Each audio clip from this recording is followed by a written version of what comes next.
And welcome into the Y'all Show with John Rawl, as it's now time here on the program to have our friendly visit with the Toccopola Storyteller, Jerry Short. We're going to be joining him in just a second. Well, let me remind you here on today's Y'all Show that you can tune in the Y'all Show anytime you feel like it on our great website, and that is Yall.com.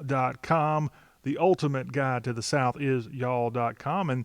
And if you're at Yall.com, that's great. If you are not there, please make sure you tell your friends and neighbors all about the website that, again, is the ultimate guide to the South. Let's introduce now our friend, our hero, our Toccopola storyteller back onto the Y'all Show. It's Jerry Short. Hello, Jerry. Wow. Hey, John. That's a hard act to follow. Oh, Hero. yeah, It's you're our hero. Come on, Jerry. okay. All You're right. used to being a hero. Well, yeah, and small endeavors, but this is a pretty big show here you got. So we'll see how we fall in today. Well, Jerry, of course, the big news that happened on Sunday was the death of Kobe Bryant and all those others, including his own daughter, dying in that helicopter crash. And when I hear about helicopters, sometimes I think about you because of all the time you had in the special forces and in the guard and all that. Probably had to fly in helicopters a good bit, right? Flew a many of them, and I tell you what, they are. It seems to be a pretty dangerous way of flight sometimes, and I got in a helicopter one time. We were going to jump, and I happened to didn't know I knew him, but he saw me on the manifest that I was going to be one of his eight to jump that day, and he looked around and he said, "Oh, Sergeant Short," he said, "I've got you," and he made an intentional maneuver. If you're in the back of a helicopter and you don't have your parachute on the static line hooked in, if they bank that doggone thing to the your side you're sitting on, it's like you're going to fall out. And it's a metal bottom in the helicopter, and your fingernails want to dig into it because your feet will barely touch the skids on the bottom of the helicopter. And I think he flew in circles for an hour till we got to the drop zone. But I felt like I was going to fall out all the time. But I've been around that kind of stuff, and helicopter. A lot of times these helicopters they'll malfunction because of pilot error, or sometimes it's got a lot to do with other things that may be mechanical. However, I've been lucky. I knew of a guy that went down in a helicopter that was in Black Hawk Down. It actually was in that situation, and he, uh, he had told me one time that they had two buddies go down in choppers, and it was he thought one of them was a handheld rocket that got it, and the other one may have been pilot error. So anyway, you never know. And you opened up a good subject matter there on those helicopters, and what you feel, you really feel sorry for the daughter of the 13-year-old child. I think he was taking her to a basketball game, which I can equate with because I just saw my 15-year-old freshman uh, granddaughter playing in two basketball games this week, and my daughter played high school basketball and junior high basketball. So the family gets pretty excited when those under us, daughters or granddaughters or great granddaughters, are playing. You take that stuff pretty serious. I know the family is really torn up, so Yeah. my condolences to them. A horrible tragedy, of course. If our thoughts, of course, to the entire Bryant family, of course, to the NBA and all those with the Lakers and more. I remember Kobe Bryant coming out of high school. Remember, he was one of the first guys who didn't go off and play college ball. He went straight to the NBA, and he was originally drafted by my favorite NBA team, the Charlotte Hornets. But a maneuver there on draft day, I think, had him immediately go to the Lakers. So he never suited up in the purple and teal, but a great career there. And one thing this does, sadly, is it takes over some of the airtime on some of the television channels that might be having their 1,000th hour of coverage of the impeachment trials and all that, Jerry. Wanted to get your quick Mm, thought before we move on to something a little bit more important with you, Jerry, and that is your wife is trying to become a U.S. citizen. And you and I were talking off the show recently about all that entails. They actually have to take a test. So we're going to have a test in just a handful of seconds for everybody listening okay. and watching today to enjoy what you have to know if you want to become a U.S. citizen. But Jerry, how have you been dealing with this whole impeachment chaos? Well, as you look at that impeachment chaos and you look at what the House of Representatives did, I wonder if they could pass this naturalization test pocket study guide that they give you to go. Because sometimes I think they don't have a clue about the Constitution. And from what they brought up as evidence and high crimes and misdemeanors, and man, I'd be under Parchman prison in Mississippi now for some of the things I did. Trump, as far as I'm concerned, and my opinion of it is that Trump has done absolutely zero to cause any of this stuff. It's all show, and to me, it's all to keep from going to 2020 election. Anything they could do, I actually believe when he's acquitted by the Senate that they'll probably come up with another reason to impeach him in the House because it's unanimous over there, and it's gotten away from us being a republic, which we are. You know, they like to say Democratic, Democratic, Democratic, but if we're going to have a voice in this thing, it's a republic, and they're taking that away from us daily, as it seems to me. But if you could watch that stuff, if you could stay glued to a television set and watch, as our president calls him, Shifty Schiff or whoever, sit up there and talk and cry and whine and blame for all these whistleblowers that are yet to be proven, that they're not just some kind of deal that was whispered in someone's ear, whispered in someone else's. You know that old deal, how that goes around and around the room and doesn't come out the same. That's kind of what they've proved. So that's how I've been dealing with it. Just looking at it on that point, John, that I'm not buying into what they're putting out there. And I think it's a tremendous waste of government time, manpower, and financing. So I don't know about yourself, but that's how I feel. Well, I'm And glad you let it off your chest here, Jerry. We're talking oh, I to did. the Toccopola Storyteller, Jerry Short. This is our time on the Y'all Show where we get together and have him talk mostly about the good old days, but we also have our storyteller weigh in with all that's going on in his world. My name is John Rawl. This is the Y'all Show. If you want to connect to us with your comment, question about anything Jerry says, all throughout the week, you can connect to Jerry at our number 803 816 1170. All right, Jerry, you were talking a moment ago about your lovely bride as she's trying to become a U.S. citizen. She's a native of the Philippines. She's been living here for a couple of years, legally, that is, but trying to take it to the next step. And wanted to find out from you, what is that next step? What is the big thing that she's really most concerned about trying to pass with that next Oh, step? John, there's so many steps. It's just like Scarlett O'Hara going up the steps, and it's so many. But it's just brief history of where it started. For her to come over here without a green card, which she was denied twice, and she's got 10 years of college and had her own radio show. And she worked for the government in the Philippines, and she worked in Dubai. So how they could deny her those two times that she tried, I don't know. So we had to get married in the Philippines. Ramadan was going on then when I went over, and so we couldn't go to the American embassy to get my clearance. And then finally, we found in one of the islands after skipping around, we got there and they had a satellite office at Cebu.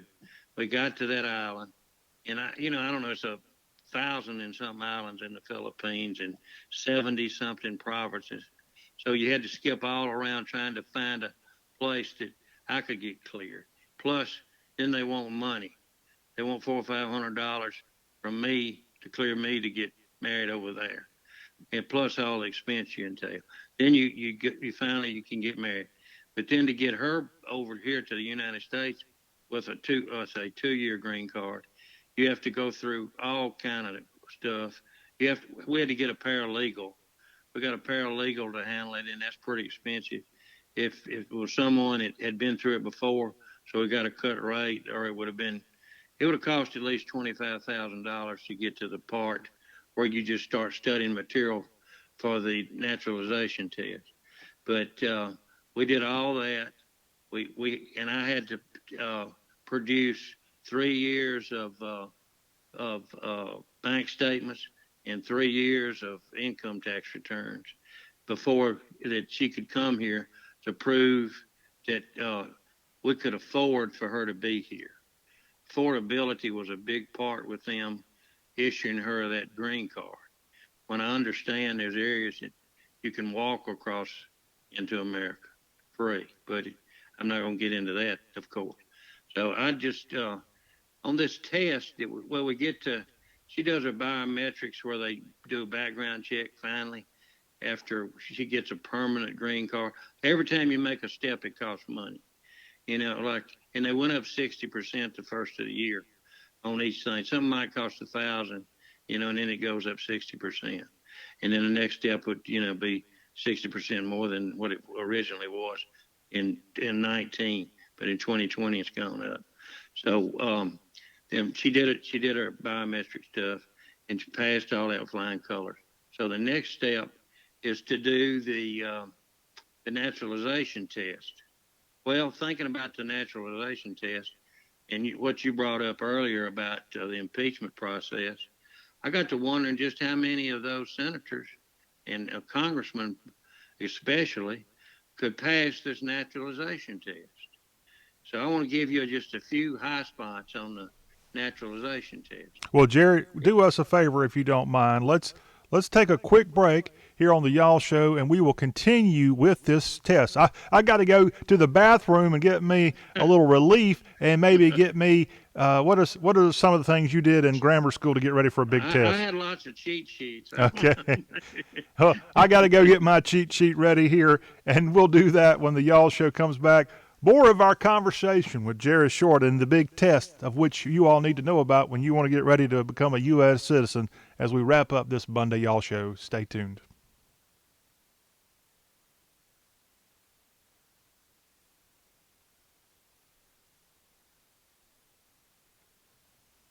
And welcome back. It's the final segment of this, the Y'all Show, talk with a Southern accent. I am John Rawl. Great to have you back aboard. We're continuing our conversation with the Toccopola Storyteller, Jerry Short. And if you were in with us the previous segment, he wrapped up his discussion there, talking about what his lovely bride's having to do to become a U.S. citizen. And one of the big hurdles that his bride has to overcome is this citizenship test. So, Jerry, as we return back to our conversation with you here on today's Y'all Show, what have you learned from this test? And maybe you can test me and others here on today's Y'all Show. Well, if I can get a cheat sheet out real quick, because I probably couldn't pass it either. Probably, I know I couldn't pass it. But, it's different aspects to it. And you have an English test that they'll give you, and they'll give you a reading vocabulary test, and they give you a written portion too, and it's kind of like a vocabulary deal with, and then they give you some vocabulary words to study, and hoping that they'll all be included in all the questions that they ask. But you'd almost need Webster's dictionary to go over all of them. They give you, like places, holidays, months, and civic stuff. There's a lot of civic stuff on this, which I think would throw most of our people, because they get into in civics, and then they fall into. Of course, we all know who the father of our country is, but I know they asked like the George Washington stuff, but I don't know who the father of the country of Germany is. I don't know if you may, but I don't. Things like that that you just take for granted sometimes. You got to know your senators, and you got to know what your state houses and representatives. Some of that they ask questions like that even to somebody trying to become naturalized.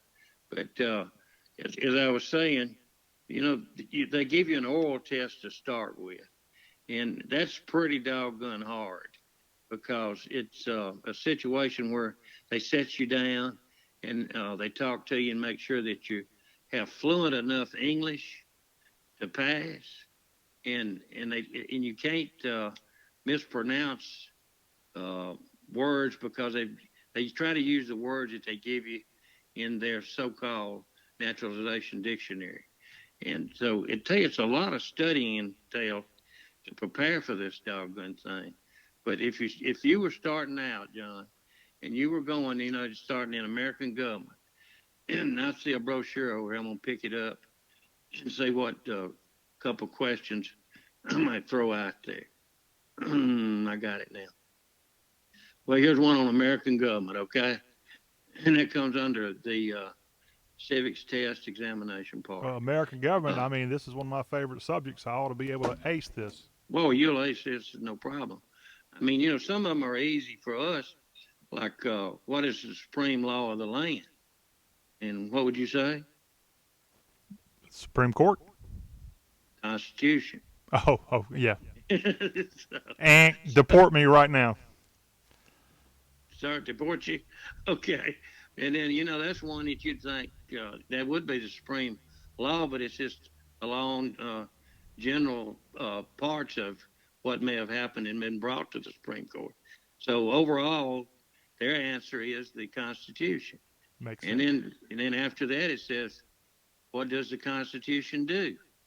Okay, you want to give me some of that? The That's number two. Constitution gives us the sort of the agenda of how to run the country. Well, it sets the government up, and it defines the government, and it protects basic rights of Americans. You have to know those three things. And I'll just go down. Well, I'll skip around a little bit. Uh, what is an amendment? Now, you know that, but still, Oh, you better ask me.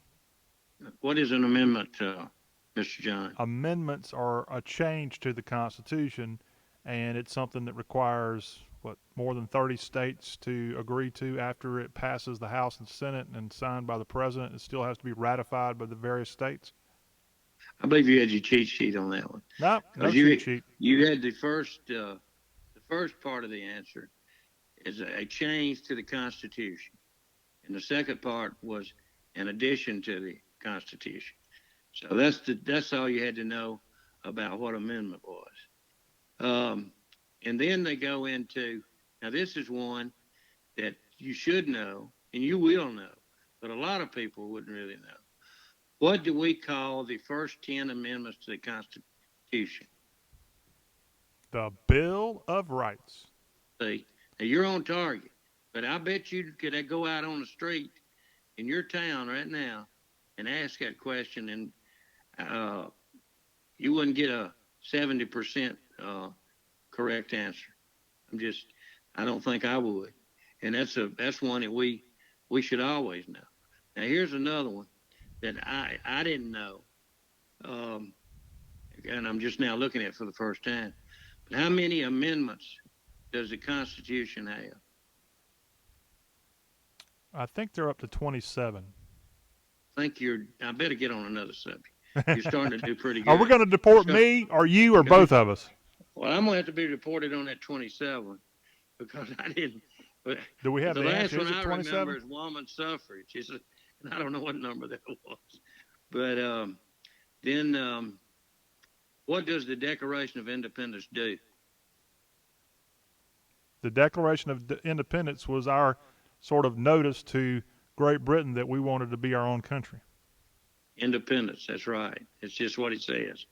It was our announcement of our independence from Great Britain, and it declared our independence from Great Britain, and that the United States is free from Great Britain.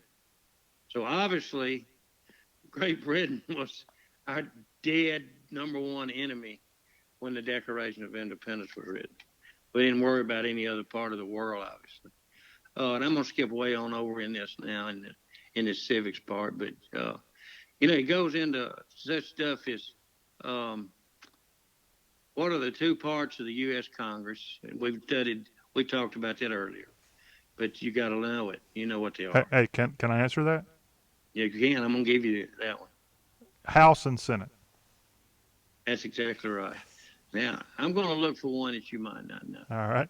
Uh, well, this is a little detail. Let's see. Uh, name a branch or a part.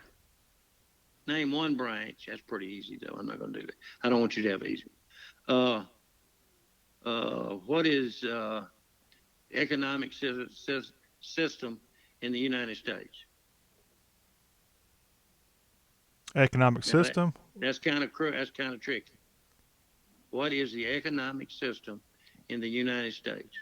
We're a capitalist country. You got it, babe. And Yes. it was it and a market economy. So you got capitalist and a money and a market. You got two Coming back answers. strong here. All right. Let me see how many more they got here. I got to find one uh, that you won't know. Oh, Let's now see. I think I know Uh, all of them. Hopefully, I better. But we want our listeners here on the Y'all Show to also hopefully be getting these things right too. okay. Let's see. Uh, well, that's pretty not simple, but simple. Let's see. You got to know this now, and you'd know it. What's the name of the vice president? What's the name of the president? What?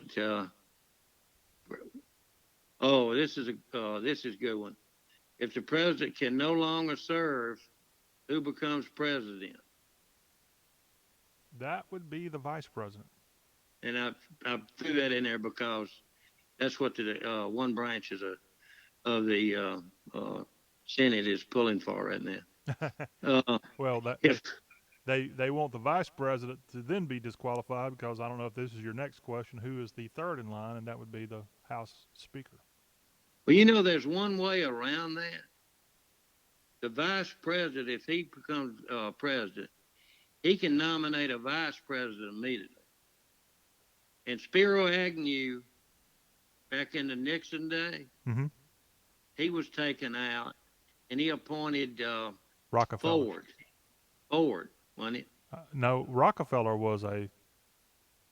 How did Ford serve a part of his term? Was it Rockefeller, the former governor of New York? Yeah, but he wasn't the one that came in as vice president. Ford didn't he? Rockefeller was a vice president under Nixon. Yeah, but that was just, and then he appointed. Was Ford a House Speaker? I think he was. Ford came in. I was thinking Ford was. Well, I wasn't thinking. I heard it on Fox News the other day. Hey, don't listen to anything on Fox News unless You it's know on how the that Y'all can be. Show. It didn't happen. I know it.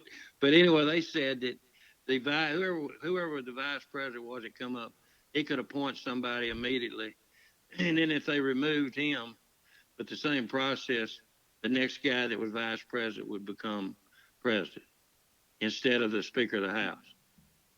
And that's what they said. I might have to dig a little deeper. I don't think they asked that question here. And in Toccopola, I might have to really circle the wagons to find that answer. But okay, who vetoes bills and who signs bills? The president has the authority to veto a bill, and he also Uh, signs bills into law. Same guy, you're President of right. the United States. That's my Yeah, thank final answer. goodness. Yeah, and your final answer is better than Jeopardy. And let's see. Uh, why do some states have more representatives than other states? Population. That's it. And more people, that's population. Guess they're making it plain. And they go back down because some states and they have more pop. They answer that three times, basically the same way with population. and then they refer to that as people. Um, Name your U.S. representatives. I can do that, but I'm not going to. Can you name yours? Because yours changes, it seems like every election. Mine changed, so I can name my one direct one. Would I could name him? He's from the Delta, Ah, and he would be Benny Thompson. ah. And so, um, let's see. No, that's over on my land where Benny Thompson is. Well, let's just skip on. And Well, let me also, this is another civics lesson. One reason, Jerry, you're a little confused, and one reason a lot of people are confused was because of that whole population thing. That determines the amount of representatives. And also, every 10 years, because of the census, it changes the way congressional districts are drawn up. And so, just like I mentioned with Jerry, his congressional district has changed through the years. and it will change too through gerrymandering. Yes. Jerry And short mandering. yes, sir, and that has happened. That's the reason I gave the answer I gave, because that happened last time and in this last election before this one. So that that's subject to change there. Okay, let me remind And people what we're doing right now is walking through some of the questions that you will find if you're trying to become a U.S. citizen. There's this test that you have to answer. You have to. What do you have to make on this test, Jerry? I think you have to make a.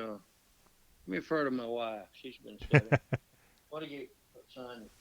What do you have to make to pass it? Uh, you'll be asked 10 questions, but if you answer six right, okay. Okay. If you answer six of 10 on the final question on the final test, you can uh, you can pass. Uh, so that's 60%. Oh, okay. That Thanks, would Sonia, help me. for us. Appreciate I'll do her it. That would help me in being your study. lifeline there. Yeah. Well, here's one because you'll know it too because he's been front and center here lately, but average person wouldn't. Who is the Chief Justice of the United States now? And John Roberts, that's exactly right. my fellow And JR. that's right. Now here's one gets. It would be it's not too hard for us, but it'd be hard for other people. What are four cabinet level positions? Secretary of State. Is that what you're talking about? That's what we're talking about. Secretary of Energy, also That's what Secretary of Labor, and Secretary of Defense. right. And you go into commerce and agriculture and interior and all that stuff. So transportation, they keep adding. I think education was put in under Carter maybe. Uh, that would have been in the uh, late 70s. So they keep adding, and I don't know how long Secretary of Veterans Affairs. That hasn't been in that long, has it? I don't think so. Anyway, anyway, let me skip on to another topic besides, how about just American history? Sounds good. You ready? I know you into it. Uh, what is one reason colonists came to America? Religious freedom. That's correct. The other one is political and economic and the practice of religion. Uh, well, that's pretty easy there for us. A lot of these are easy for us, but I'm skipping through those. Why did the colonists fight the British? To form our own country. Right. Who wrote the Declaration of Independence? Thomas Jefferson. You know your history pretty good too, my man. That's correct. He had a lot of help, though. Yeah, he had a lot of help. They give him credit as being the main uh, one that wrote it, I think. Let's see. What happened at the Constitutional Convention? And where was it?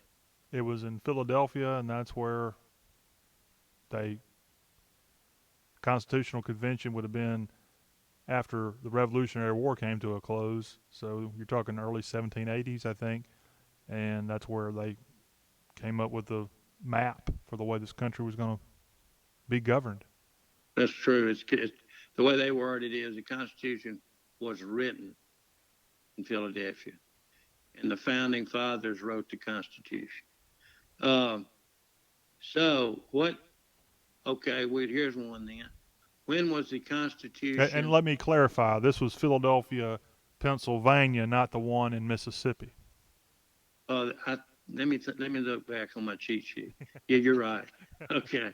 Well, here's one now that when you ran by it, but you didn't put a period on it. When was the Constitution written? Oh Lord, that's a good one. It would have had to have been written in the 1780s. You're right in that part. You got a decade to play with. I mean, do I need to give an specific year? Yeah, they do. They do. I'm going to say They're 1788. That's close. 87. Ah, 1787. And what is one thing Benjamin Franklin is famous for? flying a kite.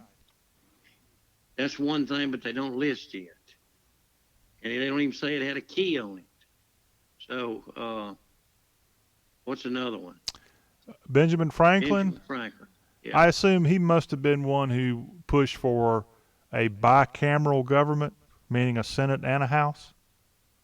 Um, Is that they don't list that. all right? Well, what's that? What they Go ahead. uh, What's the what answer? they list that he was the oldest member of the Constitutional Convention. And he started the first free libraries in America, and he was the first Postmaster General of the United States. So that's your Benjamin Franklin answers Uh, that you got there. well, I So let feel me much skip better on in. about that. Yeah, no, that's too.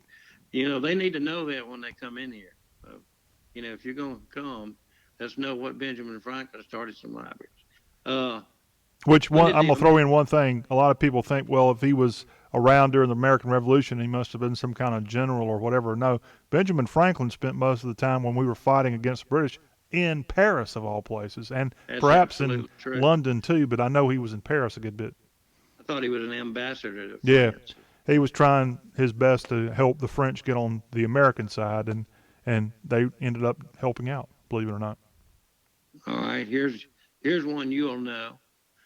Name one problem that led to the Civil War. One problem that led to the Civil War. Civil War: War between the North and the South. states' rights. That is absolutely correct for one of them. Is it really one of them? That's number three. Okay. Slavery is number one.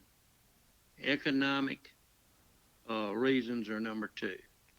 And states' rights were three. Let's stick with the Civil War then. Um, what was one important thing that Abraham Lincoln did?